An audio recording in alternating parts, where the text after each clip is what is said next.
Good morning বন্ধুরা, শুভ সকাল। আমি সকাল 5টায় উঠি কিনা বিশ্বাস তো কেউ করবে না। দেখো চারিদিকে মানুষ সব ঘুমাচ্ছে এখন।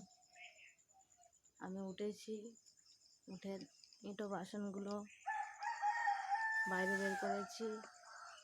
দেখছো চারিদিকের অবস্থা, কোনো মানুষ ওঠেনি। আমি উঠি, আমার শরীর ভালো না, আমি আগেই উঠি। উঠে একটা একটা করে কাজ সারতে সারতে বেলা 8টা 9টা বেজে যায়। ওই জন্য করে আমি তাড়াতাড়ি উঠি। কী করবো, শরীর ভালো নয় কিন্তু উঠতে হয়, সমস্ত কাজ করতে হয় বাড়ির, তো ওই জন্য করে সময় লাগে আমার একটু।